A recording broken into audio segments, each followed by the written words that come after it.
then we've got Indian Canadian MP Chandra Arya. I just found out who this guy is. I remember seeing him, but he's such a backbenchery type that I've never actually paid any sort of attention to him. I remember a couple of weeks ago, he got in a fight with another Liberal MP. Maybe we can dig that up. It's on Brittany's channel. Actually, maybe I can dig it up because I sent the clip to Alexa this morning. But anyways, Indian Canadian MP Chandra Arya launches Liberal campaign, and they ask him how his French is. He says, no, not good. But I don't mean to make fun, but neither is his English. And I would really like it if he was fluent in one of the national languages. How's your French? No.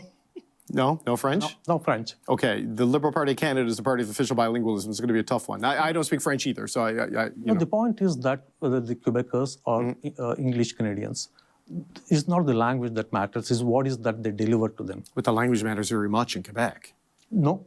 At the end of the day, Quebecers see who delivers what. We have English-speaking, French-fluent prime minister for all the time. One of the things that matters to Quebecers are being a sovereign country, a sovereign republic. Yeah. And which prime minister has ever talked about that? Mr. Arya, if you're going to run for prime minister, I mean, you have to know that the French language matters, and the French it matters in Quebec.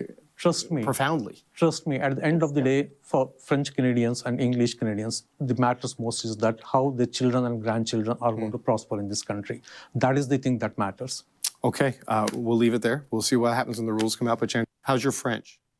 Wow, how profound, how endearing. Oh, and by the way, Chandra, I'll take an extra large 2 creams and an apple fritter. Thank you.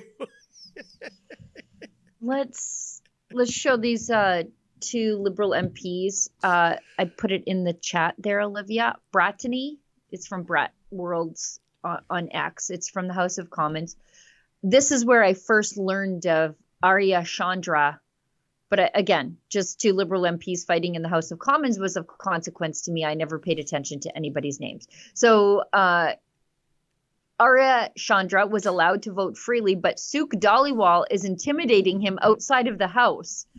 And this is the part that really irritates me, is this is on completely non-Canadian topics, and it's not parliamentary to bring their religious beef into the House. But anyways, let's listen to these 2. This was like out in the House of Commons, completely in the open, just the chaos in the Liberal Party. A few minutes back, member from Surrey Newton introduced a motion seeking unanimous consent, and I said no. I believe on the way out of this chamber, the member threatened that I'll be yeffed up. So another member also aggressively accosted me in the lobby. I feel that as a member of parliament, I should be able to express my opinion, my views freely in the House, and I should not be felt threatened by any words or actions of my fellow members. Thank you, the honourable member, for bringing that forward. Okay, wow, Sheila, as someone who last year was arrested 5 times for practicing journalism, methinks the lady doth protest too much. Well, and here's the thing. This has nothing to do with Canada, whatever they're fighting about here. This is from Chandra's Twitter page or X page himself. He said, today the member of parliament from Surrey Newton, so that's the other dude, attempted to have parliament declare the 1984 riots in India against Sikhs a genocide. He sought unanimous consent from all members in the House of Commons to pass this motion. I was the only member present in the House to say no, and my single objection was enough to prevent this motion from being approved. Immediately after this, I was threatened inside the Parliament building for standing up and saying no. There have been several attempts both within the Parliament and outside to stop me from freely and publicly voicing the concerns of Hindu Canadians. While I'm proud in having stopped this divisive agenda from succeeding today, we cannot afford to be complacent. Anyways, he's talking about, then he goes on to talk about the Khalistan lobby and whatever. At the end of the day, this is not a Canadian issue. No. What are you doing? Now we have Sikh parliamentarians and Hindu parliamentarians intimidating each other and fighting each other in the Canadian House of Commons. And we're like, we can't afford electricity. Thank you. Can we get back to the business of running the business here? But you know what, Sheila? I would respectfully disagree with you about this not being a Canadian issue. Oh, I guess it is now. The Khalistani movement is more alive in Canada, the US, and the UK than it is in India. And the Khalistanis, of course, are the ones who want a separate Sikh homeland in India. And by the way, don't judge all Sikhs by the Khalistani minority. And also, Sheila, lest we forget, 1986, I think it was, the greatest act of terrorism against Canadians when more than 300 people died on that Air India plane. We've had 2 public inquiries that points the finger at Khalistani extremists. So, unfortunately, it is a Canadian issue these days. Yeah. You know what? I take your criticism and I accept it. I just don't know why these elected parliamentarians are bringing former Homeland grudges here and making an issue in the House of Commons. Oh, hi, it's Ezra Levant here in Toronto with an important message because we need your help.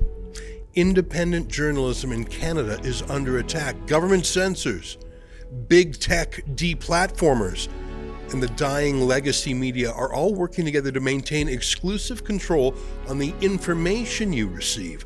They don't want you to hear other voices like ours, and they really don't want you to be informed and to think for yourself. That's why the work we do here at Rebel News is so important. Our on-the-ground reporting, independent news shows, and special content you won't find anywhere else. It's all designed to give you trustworthy information and alternative viewpoints so you can decide for yourself. We don't get government money, and we are not owned by some big global conglomerate. We're funded by people just like you, so please support independent journalism and help us continue our work by subscribing and becoming a Rebel News Plus member today, right here on the page. Go to rebelnewsplus.com. Members get instant access to all of our shows, invitations to exclusive events, and access to our premium content like live event footage and documentaries you won't see anywhere else. Only Rebel News Plus members can join the conversation by participating in the comments section of our new website. That way you can have your say too. More than anything, though, you'll be able to take pride in supporting real, honest journalism, and you'll help our talented team continue to do the work to push back on the establishment. We really can use your help. We need it, in fact. So thank you, and enjoy Rebel News Plus.